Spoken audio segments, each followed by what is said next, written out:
to see you. Welcome to Pop Alternative. Thank you so much. I'm so happy to be here. I mean, it's so exciting. I mean, anytime there's something that we can watch that is based on something that, like source material, right? Like the trilogy is Yeah. iconic. I love the books.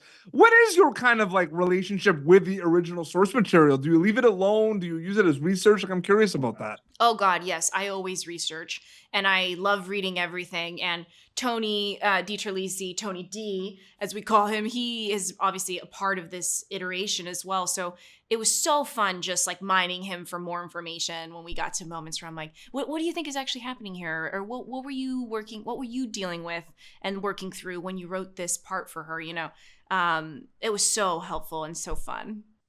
Absolutely. Yeah. Something like this has so many elements at play. There's obviously the animation, this kind of like future component of it, the adventure. When you're kind of like preparing to do the voices and going in, like which element are you excited about the most specifically? Because there's so much at Oh, play with this. oh gosh, yeah, absolutely. And you sort of like off the top, you can't get lost in the bigness, the epicness of the themes too much. Like you have to just sort of play the honesty of moment to moment. And for me, like off the top, it's her enthusiasm and her excitement.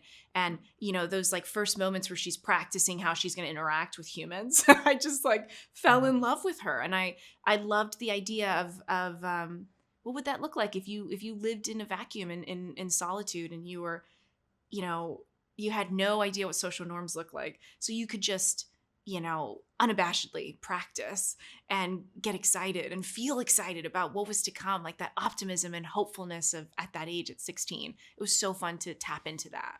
100%. It's all storytelling at the end of the day. And you've worked on, live action, you worked on animated. I know there's the whole kind of being on set and then there's being in the recording studio and everything. But like, again, it's all storytelling.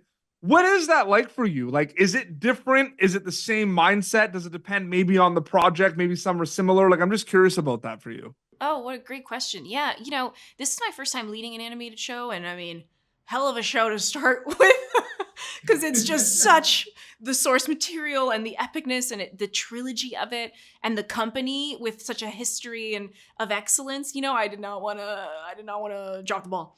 I didn't want it to be me.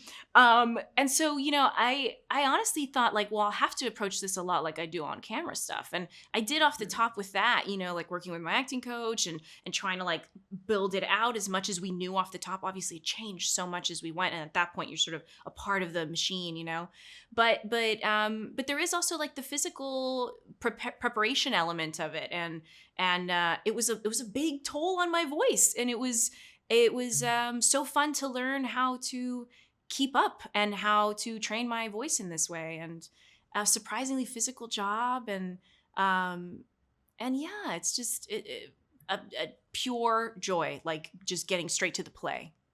Absolutely. And last quick question before we wrap up. So much happens before you actually go in and record. Like there's so many things that happen before you actually go film like the show and everything, right? Does it feel like one journey with multiple steps, or does it feel like two journeys from a storytelling perspective before kind of filming, production and or after production? Yeah, it's really beautiful. It normally feels quite segmented, but right now it really does feel like just one long journey. I'm like so not ready to let go of this because it's been 2 years of my life and obviously far more, many more years of the lives of so many people at Skydance and at Apple TV Plus and Tony D, of course. So I right now I'm just like excited for people to watch it, and I'm so impressed with the visuals and with what everybody's done, and I'm excited to engage with fans because I'm not a stranger to sci-fi. I love sci-fi, and one of my favorite elements is fans and how engaged they get with the material. So I'm excited for this new chapter. I can't wait for people to watch on Apple TV Plus. Jeanine, so good chatting with you. Thank you so much for your time. Oh, thank you so much. I love your energy. Thank you for tuning in to Popternative. Make sure to check out our past episodes of Popternative on YouTube. This has been an Autograph Communications production.